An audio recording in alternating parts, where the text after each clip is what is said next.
Hi everyone. Welcome back to Active USA Ride Waves, your go-to destination for everything two wheels and raw adrenaline. Today, we're diving deep into one of the most anticipated bikes of 2025, the all-new Guerrilla 450, a roadster built on the rock-solid platform of the Royal Enfield Himalayan 450. If you love versatility, if you chase minimalistic muscle with an edge of retro modern flair, and if you crave that perfect middleweight bike to bridge the gap between urban thrill and weekend adventure, then this machine is going to speak your language. Let's get into it. Now, Royal Enfield has been on a quiet rampage lately, making moves with surgical precision. We saw what they did with the Meteor, then came the Hunter, and of course, the Himalayan 450A, which practically redefined what adventure touring could be at this price point. But with the Guerrilla 450, Royal Enfield is doing something smarter. They're distilling the essence of the Himalayan 450 and reshaping it into a street-savvy roadster, aimed at riders who want that same powertrain and platform, but in a lighter, sportier, and more accessible form. Let's talk styling first, because this bike demands attention. The Guerrilla 450 brings in that upright, stripped-down roadster look. Think of it as a rebellious cousin of the Himalayan who left the hills and took up street fighting. From what we've seen and heard, the lines are sharp but simple. No unnecessary panels, no over-the-top fairings. You get exposed components, clean welds, minimal bodywork, all serving a purpose. The tank is expected to be sculpted with a slight retro inspiration, allowing for good knee grip. And the ergonomics? Relaxed but aggressive, the perfect posture for commuting and carving up canyon roads alike. What makes this more than just a rebadged Himalayan, though, is how Royal Enfield seems to have reimagined this platform. While the Himalayan is tall and trail-friendly, the Guerrilla 450 is lower and leaner. We're looking at reduced suspension travel, new rake angles, and possibly even a lighter subframe. It's all about precision and agility. You'll feel it at the stoplight. You'll feel it when you flick it into a corner. And for riders of every height and experience level, it's shaping up to be seriously welcoming. Under the tank, we've got that beautiful Sherpa 450 engine F452cc liquid-cooled Dock single-cylinder that made waves when it first dropped with the Himalayan 450. This engine is a true game-changer for Royal Enfield. It pumps out around 40 horsepower at 8,000 rpm and 40 Nm of torque at 5,500 rpm. But it's not just about numbers, it's about how this power comes on. Smooth, linear, and surprisingly refined for a thumper. This engine was built to handle everything from tight city traffic to backroad blasts. And with the Guerrilla 450 shedding some of the Himalayan's adventure bulk, we can expect even sharper throttle response and better power-to-weight performance. Paired to that engine is a 6-speed gearbox with a slip-and-assist clutch, which makes gear changes feel light and precise. And with ride-by-wire already confirmed from the Himalayan, you're getting a level of throttle management that older Royal Enfield bikes just didn't have. Expect selectable ride modes, possibly street and rain, and maybe even traction control carried over from the Himalayan 450. That's modern-day tech meeting classic simplicity. Let's talk chassis. The steel trellis frame developed by Harris Performance remains the backbone, literally and figuratively. This frame proved its mettle on the Himalayan, delivering strength, balance, and feedback. But for the Guerrilla 450, the geometry will be tweaked for road behavior: tighter turns, more aggressive steering inputs, and most likely a lower seat height.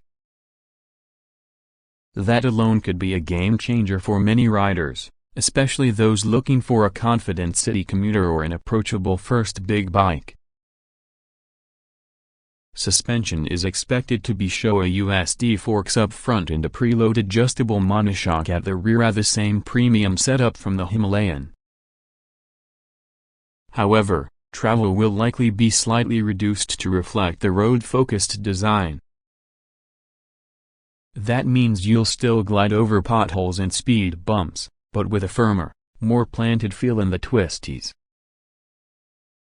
Wheels will most likely be 17-inch alloys front and rear, wrapped in grippy, road-biased rubber instead of the dual-sport tires of its adventure sibling.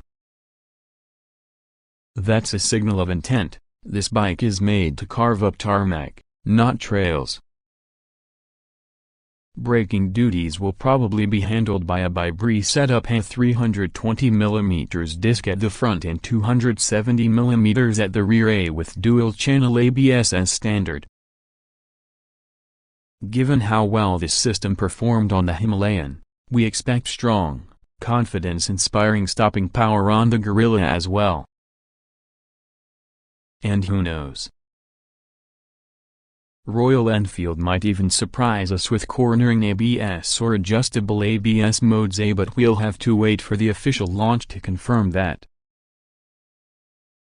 The digital dash will likely be the same TFT unit from the Himalayan 450, bright, intuitive, and packed with info. You'll get turn-by-turn navigation powered by Google Maps, Bluetooth connectivity, gear position, fuel economy stats, and maybe even call and message alerts. It's compact but useful, exactly what you want on a minimalist machine. Lighting will be all LED, of course, and the switch gear will probably match the updated premium feel of the new Himalayan. What makes the Guerrilla 450 truly interesting, though, is its versatility. It's not trying to be a racer. It's not pretending to be a cruiser. It's a bike that does a little bit of everything: a commuting, light touring, weekend thrashing, and does it with style. This is a motorcycle that's all about real-world usability. No excessive weight. No intimidating power delivery. Just raw, rideable fun. Now, about the price. While official numbers haven't dropped yet, we expect the Guerrilla 450 to come in slightly below the Himalayan 450. That means you're probably looking at a ballpark of $5,000 to $6,000. That's insane value for a liquid-cooled, 450cc, ride-by-wire equipped motorcycle with premium suspension and electronics. In a market where many 300cc bikes are brushing past the $6,000 mark, this thing could hit the sweet spot for budget-conscious riders who still want performance and features. Let's say it lands at around $5,400, which is very likely. That puts it in direct competition with bikes like the KTM Duke 390, Honda CB 500F, and Yamaha Moto 3. But here's the twist: the Guerrilla 450 offers more displacement than the KTM and Yamaha, and potentially more torque than the Honda, all while undercutting some of them on price. And don't forget this bike is backed by Royal Enfield's growing dealer network and a brand that's been proving itself over the last few years with solid build quality and excellent reliability. They're not just a niche player anymore. So who is this bike really for? Honestly, just about everyone.